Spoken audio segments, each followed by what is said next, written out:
Hello, Reddit Star Trek community. Professor Moriarty, Daniel Davis here. How are you?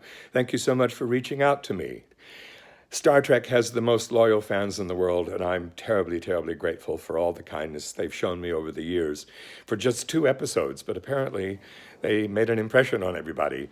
And you asked me if I had any fond memories of working with the company on that show. Well, I have nothing but fond memories. They are the most gracious people and the best actors, and I loved every one of them.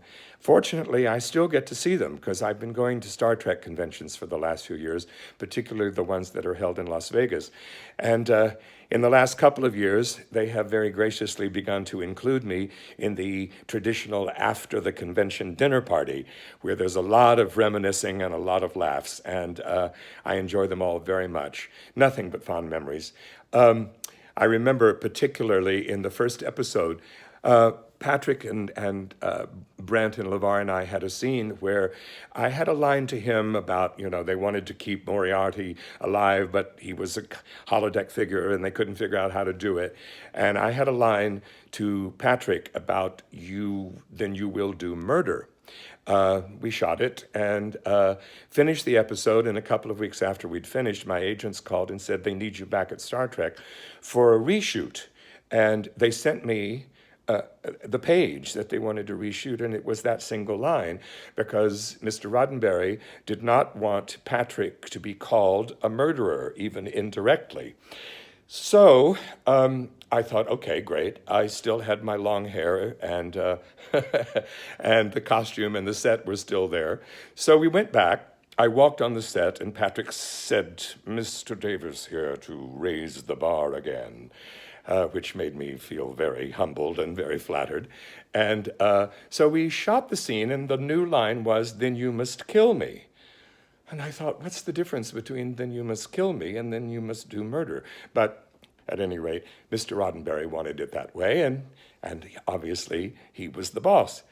And we finished one take, and it got very quiet on the set, which is not what usually happens, because there's usually a hustle and bustle of changing lights and doing all the things that they do to adjust for the next take. But it was very quiet, and we looked up, and Mr. Roddenberry, who I had never met, was coming onto the set, came straight towards me, shook my hand, told me what a great job I was doing, and said, "And we want to bring you back again, someday soon." And I thanked him and blushed about 40 shades of red, and he just left the set. And Patrick said, "That never happens." So again, humbled and flattered, and I thought, okay, swell. So I thought any day now, for the next few months, they're going to call me back. Well, it was maybe 2.5 years before they called back. And I found out that the powers that be had overlooked the fact that Sherlock Holmes' stories and characters were not in public domain.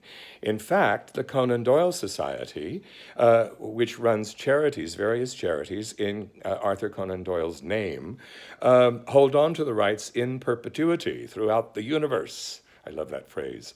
And that they had threatened a lawsuit for the use on Star Trek without permission or without payment. So ensued a legal battle that went on for a couple of years, and finally I understood, and I'm not positive about this, but that a rather large donation was made to the Conan Doyle Society, and arrangements were made for there to be a second episode. And that's how I got to come back for Ship in a Bottle, which is, for me, one of the best episodes of the show ever.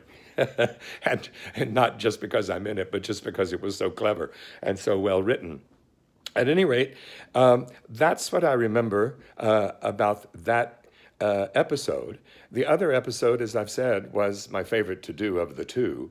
And I got to meet Stephanie Beacham, who played Regina. How much discussion that did take place over whether it's Regina or Regina.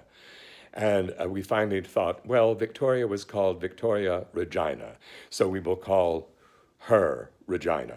So that's how that happened. And these stupid little things that take place on a set, but there you are.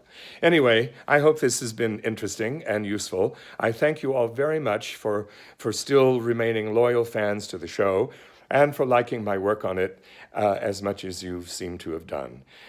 In these creepy, weird times we're living in, everyone, please look after yourselves. Take care. Stay at home if you can. Listen to the scientists, not the politicians. I think you'll be happier in the long run. So take care of yourselves. Stay well. And thank you very much for getting in touch. Okay? Bye-bye.